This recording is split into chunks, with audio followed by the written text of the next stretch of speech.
Hello, everyone. Good afternoon, I think officially, because we're a minute after noon. My name's Gary Barnes. I'm presenting this webinar today on couples conflict, I guess, 6 steps to positive conflict. A couple of things up front. One, you are all muted, so you can't say anything, but you can type things into the questions box. In fact, we encourage that.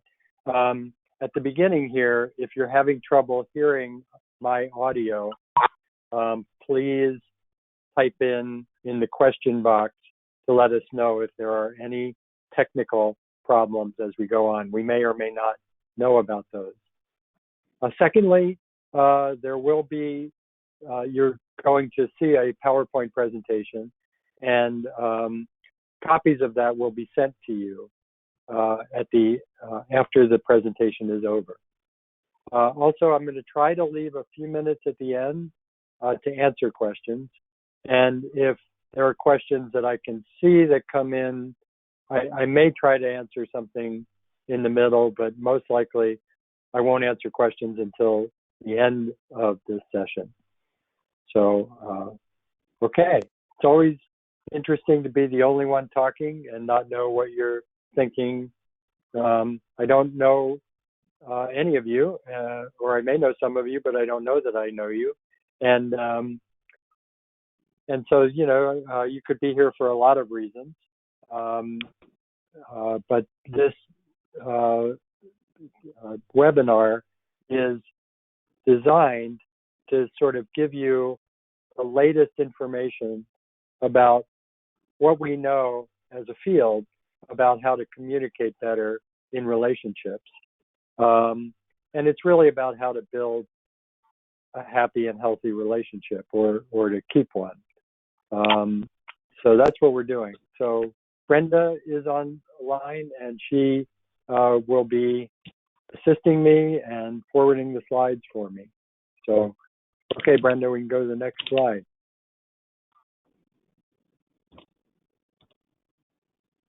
There we go. Okay, so today we're going to learn about the good news about relationships. So there's a lot of really interesting trends in relationships. I think you'll probably feel pretty positive about that. We'll identify 6 steps to positive conflict, how to maintain, and these are maintaining a deep friendship, hitting the magic ratio, choose the gentle startup, take a break when you're upset, find the dream within the conflict, and learn the art of compromise. So if you, by the end of this webinar, hopefully you'll know what these 6 things are, a little bit about them. All right, and let me shrink this. Here we go. Okay. So yeah, here are some of the trends in relationships, and there are many. The millennial generation is really changing the demographics of relationship and marriage. For one thing, they're waiting a lot longer to get married, and that means they're more likely to have had multiple sexual partners, multiple partners otherwise. The idea of a capstone marriage is that you come to marriage after you already have your career established and are already making money, things like that. So in a capstone marriage, it's very different than the traditional view of marriage, which is often that you marry when you're quite young and then you build your life together. Often now when people come to marriage, they're coming when they already have their life together. Now this is leading to lower divorce rates, or I should say fewer people each year are divorcing. We don't yet know the impact of that on the divorce rate overall. I'm not sure if that made sense, but we think it might be an indication that divorce rates are declining. The problem with the capstone marriage, so that's the advantage, is that you get to sort through a lot of relationships and then choose somebody who you really feel compatible with and can build a life with. The downside is that when you get to the capstone marriage idea, your expectations are very high.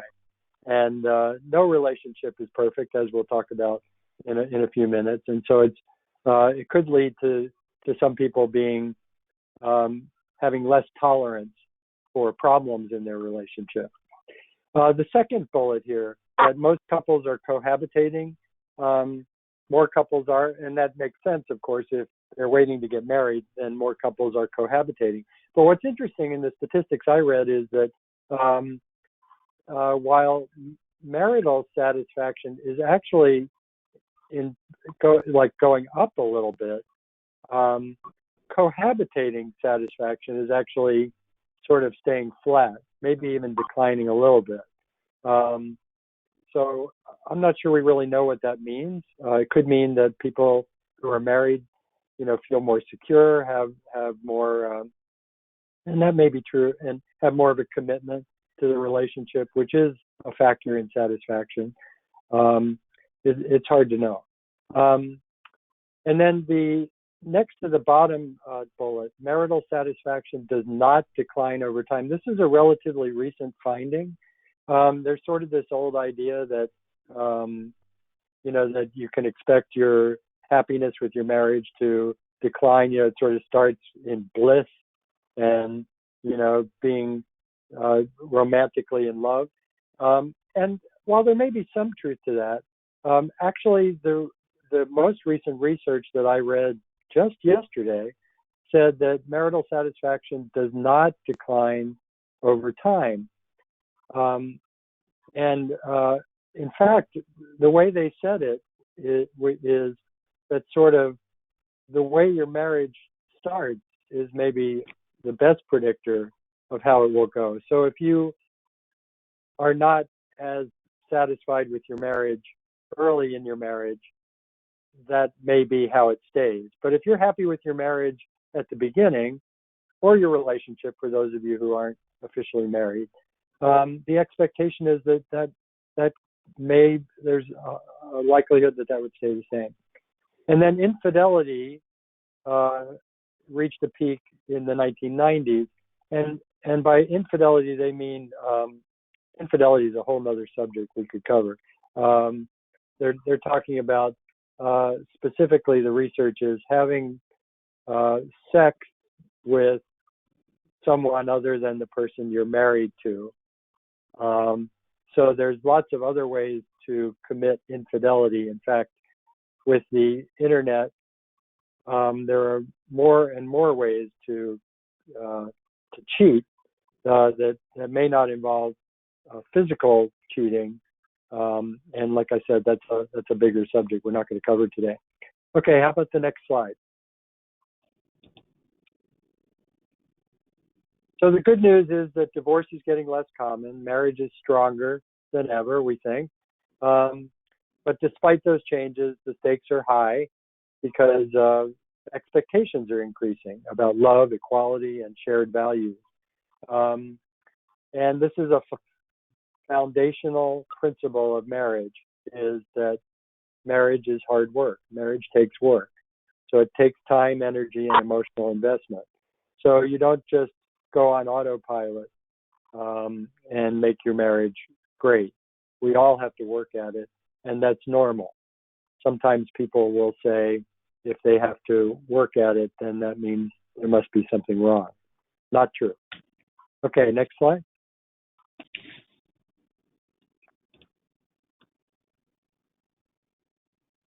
So we're going to talk a lot about the work of John Gottman. Some of you may have heard of him. I hope you have. He's written a couple of very famous books. He's a famous researcher. He was voted one of the 10 most influential therapists of the 20th century, believe it or not. So there was Freud and Jung and Carl Rogers and a few others, and then John Gottman.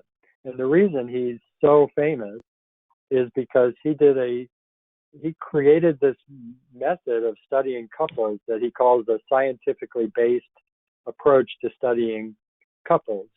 And he has people come to his love lab in Seattle, which is close to the University of Washington, which is convenient because he has a lot of graduate assistants who do a lot of coding and observation work for him.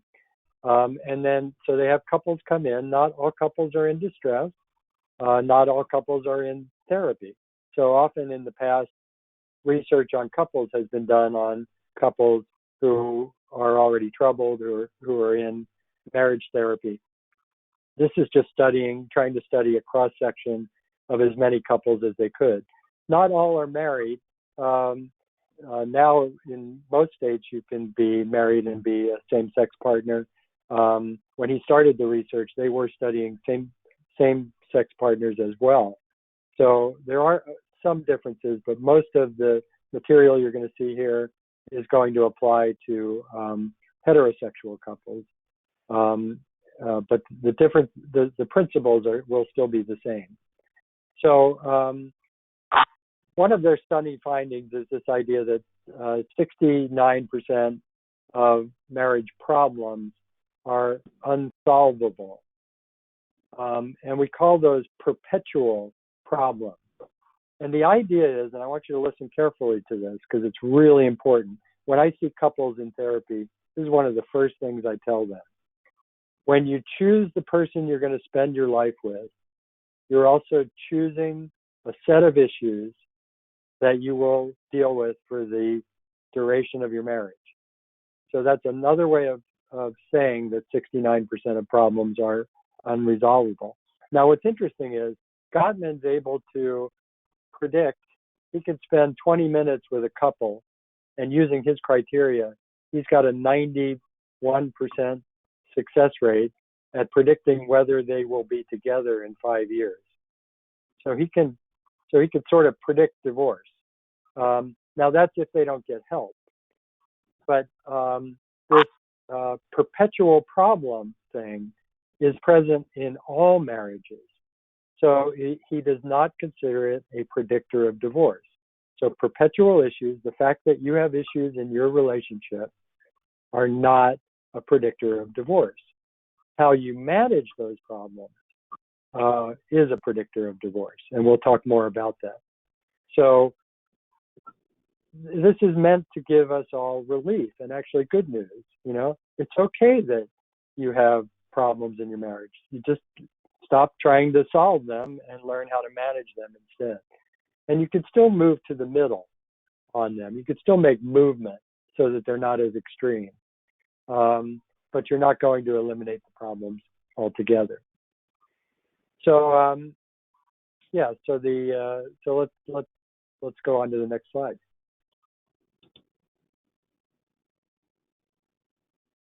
So just a disclaimer, if you have problems that, including violence, verbal or emotional abuse, or addiction, you should seek professional support or call the EAP. And I should say that John Gottman says this also, that all of his statistics that he gathers about relationships are independent of an abusive relationship. So if you are in an abusive situation or there's an active addiction going on, then those problems are likely to supersede anything that we're talking about today. Now, I should also say that I encourage you to seek professional help if you're having relationship problems and you're having trouble resolving them on your own. We love it when people come in when they still love each other. And we can do things to help you put your marriage back together. I have a high confidence in the methods that we have available today that we can help couples. The problem is that some couples wait too long to come in, and one of them is already out the door or has 1.5 feet out the door, and it can be hard to repair. So, the EAP provides an easy and free way for you to get help early. So while this slide says seek professional help for these other reasons, I'd encourage you to seek it, even if you don't have those issues, but you're just not as happy as you would like to be in your marriage. Okay, next slide. So here are the 6 steps. and then we'll go through them in order. Maintain a deep friendship. We'll talk about what a friendship is in marriage and in a committed relationship. We'll talk about the magic ratio. You'll understand what that is, otherwise known as the emotional bank account. We'll talk about startups and why they're important. We'll talk about why taking a break when you're upset is important. And then finding the dream within the conflict. You may not know what that means. That's Gottman speak, and I'll explain that. And then finally, the art of compromise. Next slide. So the first one, friendship. So the best way to deal with conflict in your relationship, listen to this sentence carefully. The best way to manage conflict in your relationship is to have a strong friendship. Friendship is a predictor of how fights go. So if I am 20 minutes late picking my wife up and she's standing on the street corner in the pouring rain, and I pick her up 20 minutes late and I, give her my lame excuse, whatever that is, she's going to be angry, probably angry at me for being late. The question is, how angry is she going to be, and how long is she going to stay angry? So if she feels like this is the latest example of my disrespect and disregard for the relationship, this could lead to a fight, and that might go on for days, maybe even longer. She might not ever get over it, right?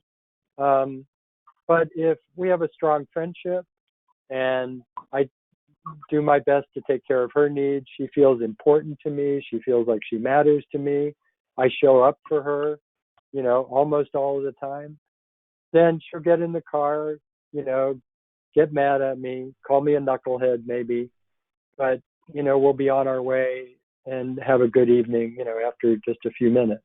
So that's what we mean by having a deep friendship. So paying attention to your relationship up front is really the best solution to managing, unhealthy conflict. Now, the factors we talk about, and this is Gottman lingo as well. Love maps means, do you have a map of your partner's world inside your head? He calls that a love map. How much do you know about your partner? How current is it? Do you know what their favorite food is? Do you know what they would like for Valentine's Day? So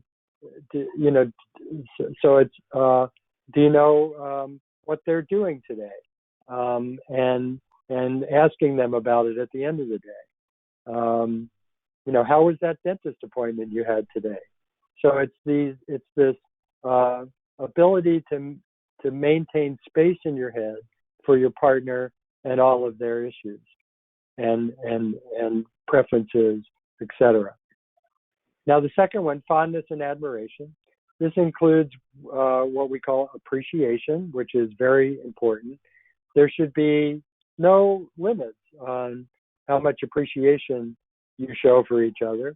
There's, as far as I know, there's no research saying that too much appreciation is bad for a relationship. And then this also includes physical affection. And I'm not even yet really talking about sex. Gottman believes that if you have a strong friendship, then you're likely to have a strong and happy sex life. Now, that isn't 100% true, but that's a good place to start. So fondness and admiration can include sex, but really we're talking about affection, kissing goodbye and hello,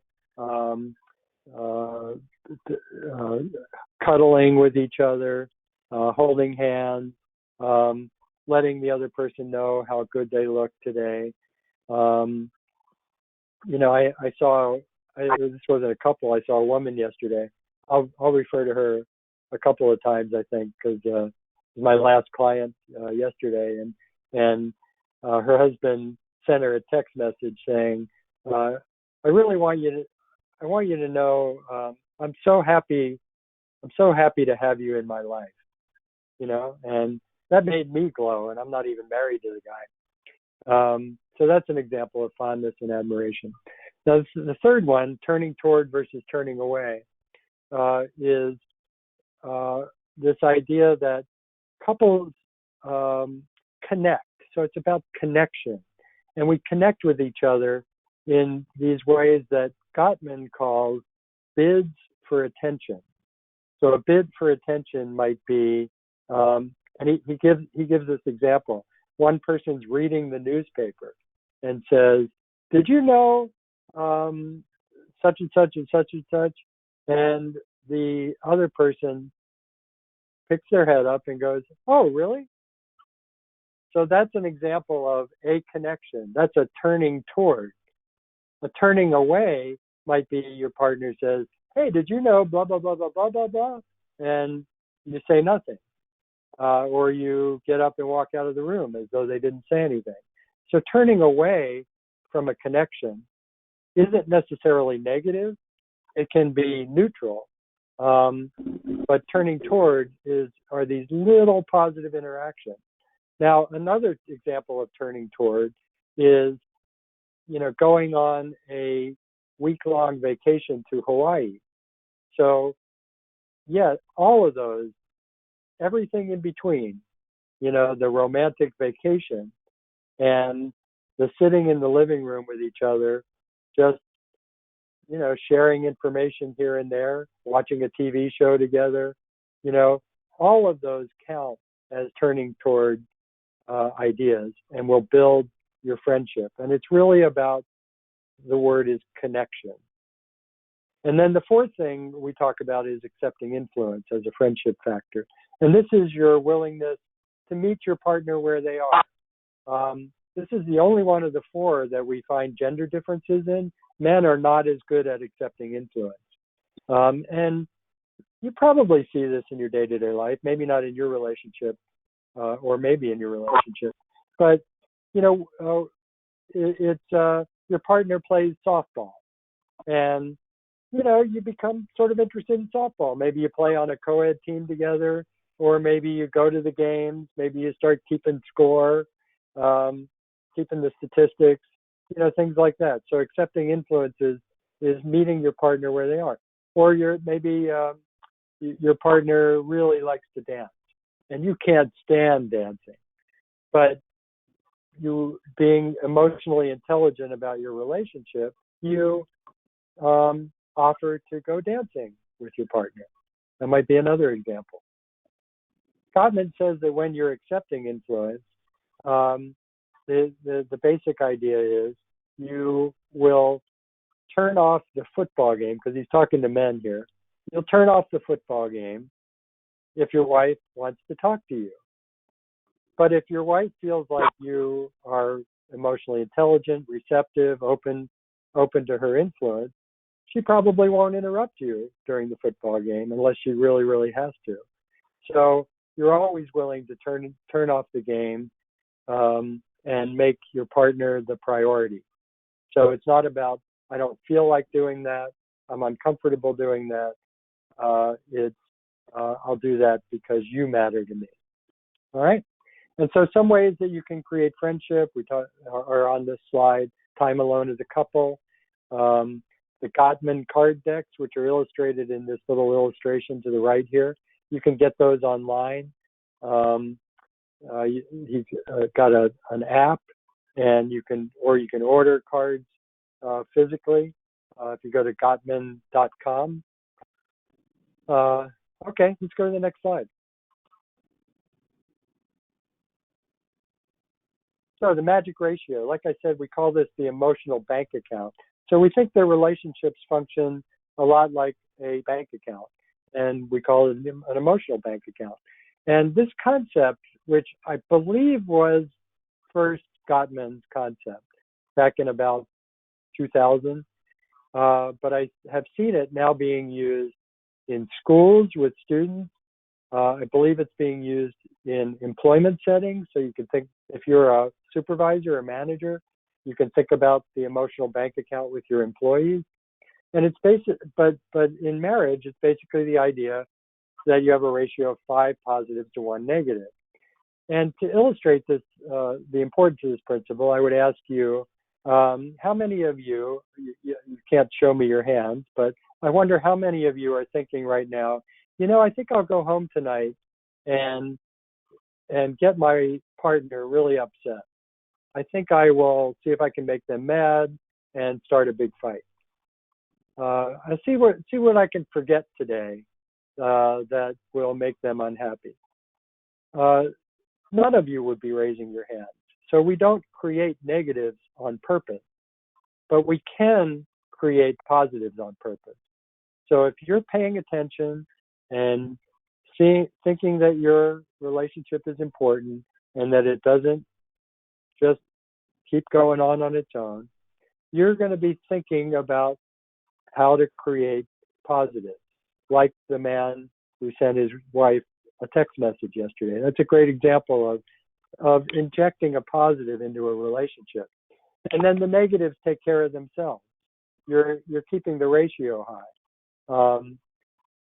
As I like to say about myself, and I think it's probably true of most of you, some of you may have a somewhat higher opinion of yourself, but I always say, I'm a lot to live with. I think we all are. We sort of require some forgiveness from time to time. So that's sort of the nature of relationships. And notice also that the ratio that we're talking about is 5 to 1. It's not 100 to 1. So, no marriage looks, like phenomenally awesome from the outside, but it needs to be 5 to 1. And if you do that, then as you see in this last bullet, you'll have less emotional flooding, which I'll describe for you in a little bit, and you'll repair quicker. So this is directly related to how you manage conflict. Okay, next slide.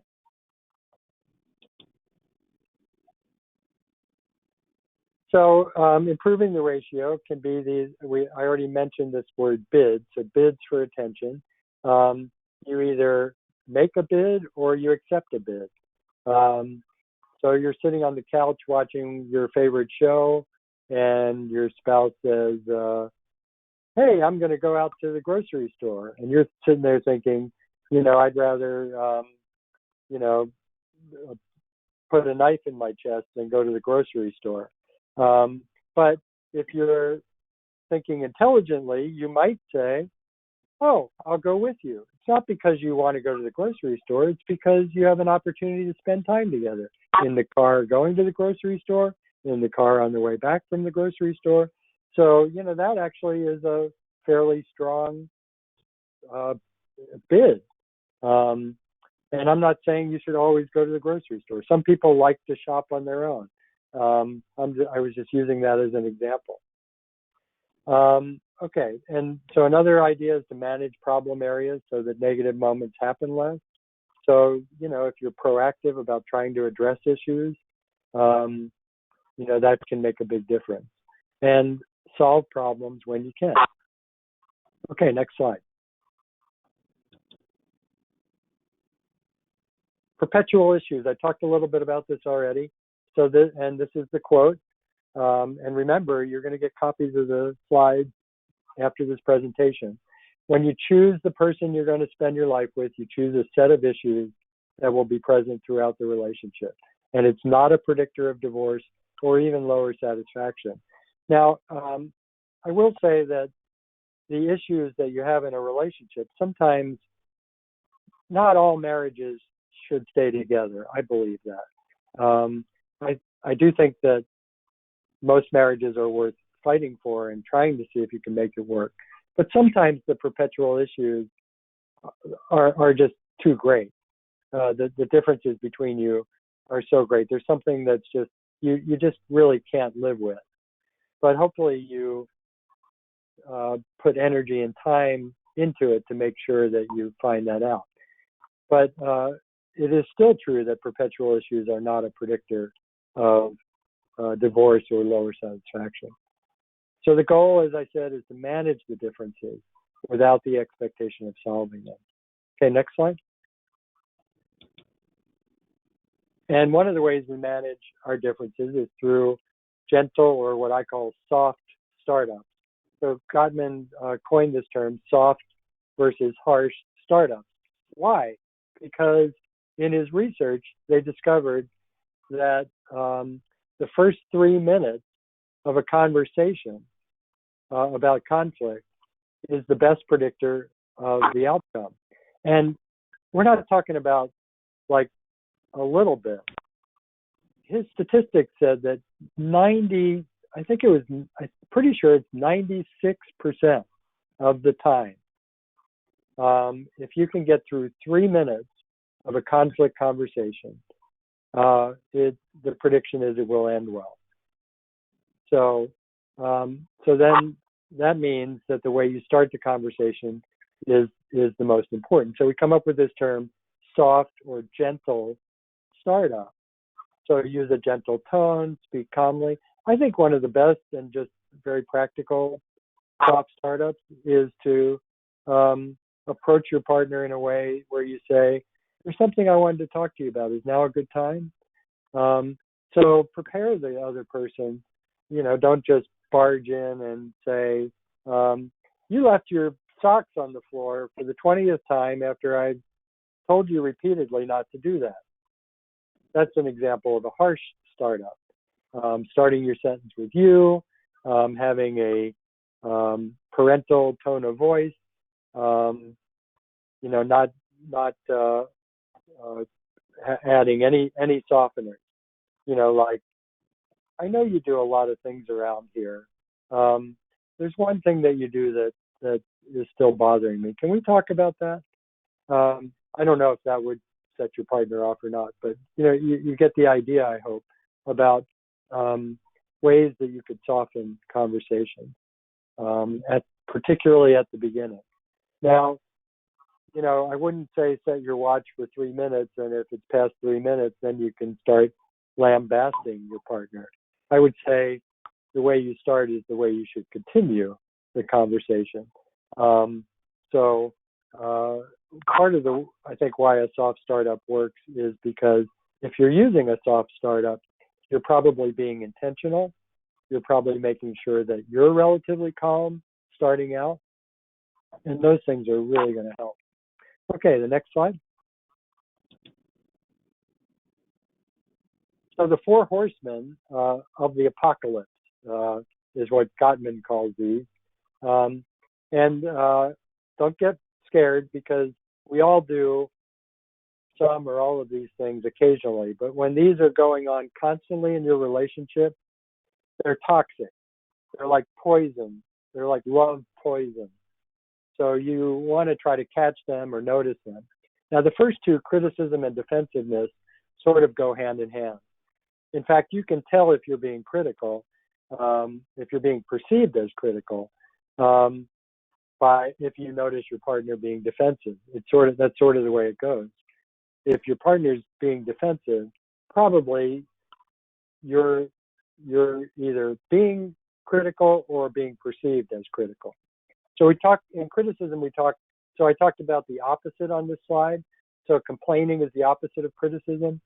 And that means it's specific. Criticism is more global. So instead of you left your socks on the bedroom floor, it's you're a slob, or you're always leaving stuff everywhere around the house, or you never listen to me when I tell you to do something. Those would be examples of criticism. A complaint would be, I'm unhappy about this one thing. Could you change that? Could you turn down the volume on the music because, I'm talking to somebody on the phone? That's a complaint. And complaints are good. We encourage complaining because we don't want you to fester and let things build up.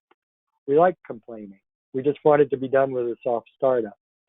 And we want you to have a strong emotional bank account.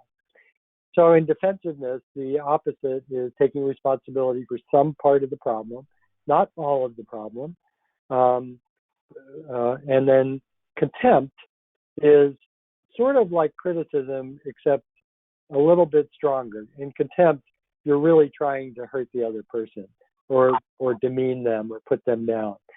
This is what we do usually when we're already in a fight.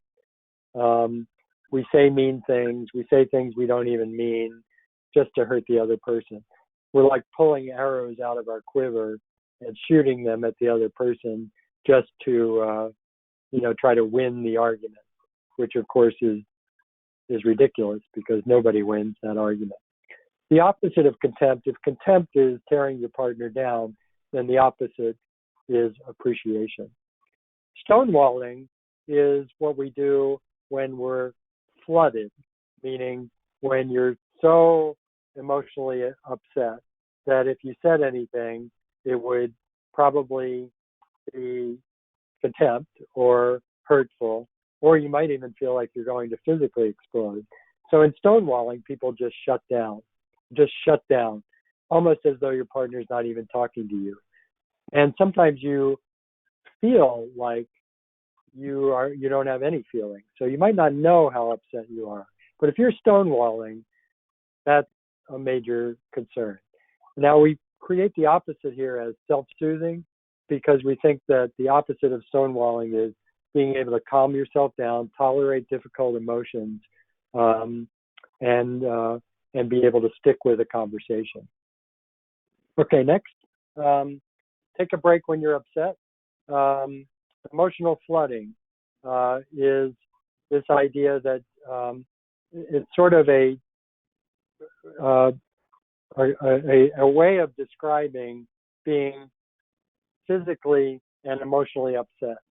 So we think in emotional flooding, your blood pressure is probably about 100 or higher. You could probably check it when you're in the middle of a fight and verify that. It's basically like, if any of you know the stress response, it is like fight, flight, or freeze mode. So you're having a similar physiological or physical response. Now, we think that this is super important when you're having conflict. We don't think it's about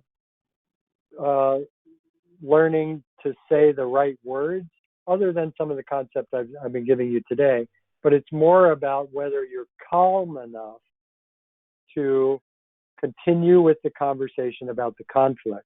And if either of you are too upset, then you should stop the conversation and go calm down. Now, there is something that we call distress maintaining thought. And that means you take a break from a fight. You say, okay, yeah, we're too hot. Let's step away from the fight here. And then you maybe go for a walk around the block. But while you're walking around the block, you're going, I can't believe that she said that to me. Can you believe that she did that? And this other thing too. And so by the time you get back to the house after walking around the block, you're more upset than when you started. So we call those distress maintaining thoughts. So a break only works from a conflict conversation if you do something to calm yourself down. In Gottman's Love Lab, they literally would tell people when they were flooded, they would tell them, oh, sorry, there's something wrong with our equipment. We need you to go sit in the waiting room. And they'd just give them a magazine to read in the waiting room. And they found that even that for 20 minutes, and then if they brought the couple back in, they were no longer emotionally flooded. So, anything can do that. Now, me being a mental health therapist, I would probably encourage you to, do a loving kindness meditation or something like that. But practically speaking, it can be a lot of other things. And sometimes you can't come back in 20 minutes. Sometimes you can't come back for a few hours. If you're having a fight at night, my recommendation always is to try to say to your partner, you maybe have heard, don't go to bed mad. That may be impossible if you're flooded. But you can say, I love you. I know we'll get through this. We'll talk about this more tomorrow. So you can still make a reassuring comment before you go to bed. So that's what I would say. Even if you can't quite get yourself to calm down and have a repair conversation. Okay, next slide. Okay, the dream within a conflict. We're going to go through this pretty quickly because we're going to run out of time, and I want to get to any questions that you have. For the most serious issues, we want you to get curious and expect to have many conversations without solving the problem. So what's a serious entrenched issue? Some examples that couples come in to see us about are one person wants to have a baby. One person wants to move to the country because they want to be able to have horses, and the other person wants to stay in town. One person has a great job offer in some other city, and the other person doesn't want to move. I mean, there could be some. One person wants the other one to go to church, and the other one doesn't. So these are the issues that really often have a deeper thread to them. And what I recommend to couples is expect to have a lot of conversations about it, but don't try to solve the problem. Make your conversations about listening and talking and sort of understanding what the values are, the dreams, the wishes, the beliefs are. You might think about interests rather than positions if you know negotiation language. So you want each of you to talk about what you're interested in, not bolster your arguments about why living in the country would be good for us, but rather talk about what it would mean to you to live in the country. What would you have if that happened? And a compromise might emerge out of that. And as I say in this slide, slow down, focus on listening and understanding each other. Take breaks when needed because it can get hot. But you know that you'll come back. And the goal is what we call collaboration. Let's look at the next slide. I'll explain collaboration super quickly.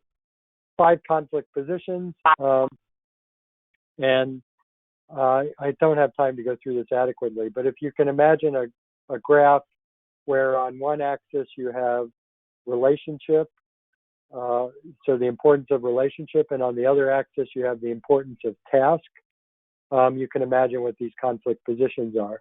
So in competing, the task overrides the importance of the relationship. Avoiding, neither matters. Accommodating, the relationship is the 100% most important, and the task or issue is not important. Compromise is you split the difference. And in collaborating, you both get what you want. Collaborating takes longer and takes these longer conversations. So I'm sorry I don't have more time to go into that, but hopefully you understood it a little bit. You can look this up. Once you get your slides, look up 5 conflict positions on the internet and you'll see the model. Okay, next slide. So then compromise. This is for potentially solvable problems. And this is what couples who are happy do a lot of. This is the most likely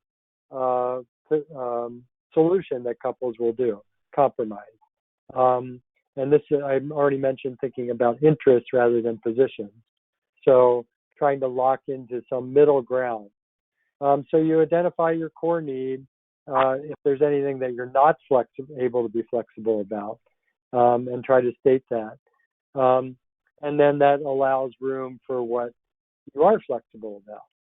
And then identify those things and then try to agree on a compromise. And often it's helpful to make an agreement and then agree to review it down the road.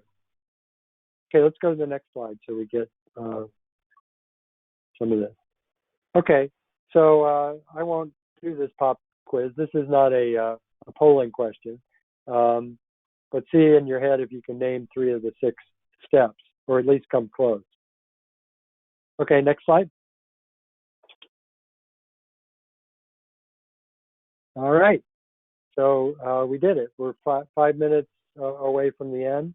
So maintaining a deep friendship. We talked about the emotional bank account. hitting the magic ratio. Oh, sorry, that's the emotional bank account. The friendship, we talked about those four principles, which are love maps, fondness and admiration, turning toward versus turning away, and open to influence. We talked about the importance of how you start a conflict conversation. We talked about emotional flooding and taking a break when you get upset. We talked about the idea of how to deal with these more entrenched issues by exploring them and trying to really learn about why that's an important issue to your partner. And then we talked just a little bit about the importance of compromise. I think I covered this in the right depth, because compromise usually actually isn't that hard. It's what you probably do naturally. I think what's important there is that you know what you're not willing to give ground on, and try not to make that be very much, but there are things that are what we would call non-negotiables. You just can't agree to that. All right, let's just, you saw this as a positive training, and one that will, if you're having issues in your relationship, maybe give you some ideas about how to improve things, or at least give you hope and you know, a willingness to seek professional help. Just to repeat, you know, getting help earlier rather than later is a good idea, and you have your employee assistance program, the EAP. So just to remind you all, you have the EAP, and we can tell you more about it if you call us, but you should have access to some free counseling, usually 3 to 5 sessions, sometimes less, sometimes more, with a licensed professional therapist. So you don't have to commit to a lot to use the EAP, and it's free to you and completely confidential. So there you go.